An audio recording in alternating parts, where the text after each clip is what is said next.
এই মুহূর্তে আমাদের সঙ্গে টেলিফোনে রয়েছে সিপিএম নেতা বিকাশ রঞ্জন ভট্টাচার্য। বিকাশবাবু, আপনাকে স্বাগত কেটিভি বাংলায়। আমি সুপ্রিয়া রয়েছি।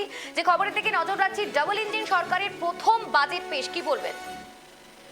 দেখুন, আমি না এই সমস্ত শব্দ চয়নের সঙ্গে অভ্যস্ত নেই। ডবল ইঞ্জিন সরকার বলে কিছু হয় না। এটা আরএসএস এর মস্তিষ্ক প্রসূত একটা কথা। প্রত্যেকটা রাজ্য সরকার সাংবিধানিক ক্ষমতার মধ্যে স্বাধীন এবং সার্বভৌম। কেন্দ্রীয় সরকার তারও নির্দিষ্ট ক্ষমতা আছে। আজ পর্যন্ত কেন্দ্রীয় সরকার তার বাজেটে ঘোষিত কোনো নীতি কর্ম নিয়োগের ক্ষেত্রে কার্যকর করতে পেরেছেন বলে আমার জানা নেই।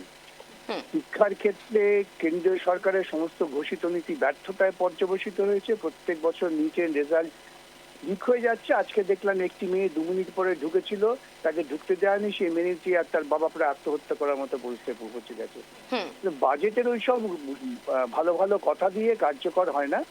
আমরা অন্ততপক্ষে এইটুকু দেখতে চাই যে তারা মিড ডে মিলটাকে রেগুলার চালু করেছেন। এটা আগে বাস্তবায়িত করুন, তারপর অন্য সব ভাবা যাবে।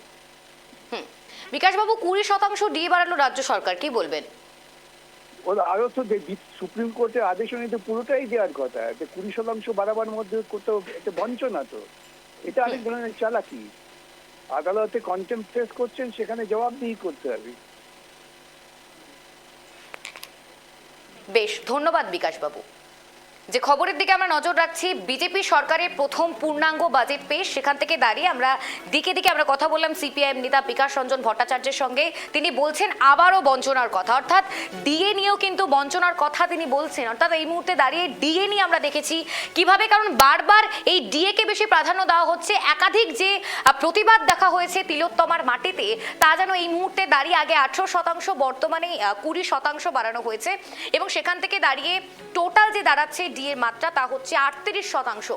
এই মুহূর্তে দাঁড়িয়ে যেমন আমরা কিছুক্ষণ আগেই সংগ্রামী যৌথ মঞ্চের আহ্বায়ক তার সঙ্গে কথা বললাম, এবং প্রত্যেকটি খাতে খাতে মাস্টার স্ট্রোক বলা চলে ডাবল ইঞ্জিন সরকারের প্রথম রাজ্য বাজেট। সেখান থেকে মাস্টার স্ট্রোক একের পর এক কর্মসংস্থান থেকে শুরু করে চাকরি নিয়োগ থেকে শুরু করে, কারণ আমরা দেখেছি কিভাবে স্কুল সার্ভিসে একাধিক দুর্নীতি হয়েছে, এবং সেই দুর্নীতিতে নাম জড়িয়েছে প্রাক্তন শিক্ষামন্ত্রীদেরও। এবারে দাঁড়িয়ে যখন নতুন সরকার এই রাজ্যে এসেছে, সেখান থেকে দাঁড়িয়ে একাধিক খাতে খাতে যে ডেভেলপমেন্ট বা যে উন্নত, তাতে করে পশ্চিমবঙ্গবাসী খুশির হাওয়া।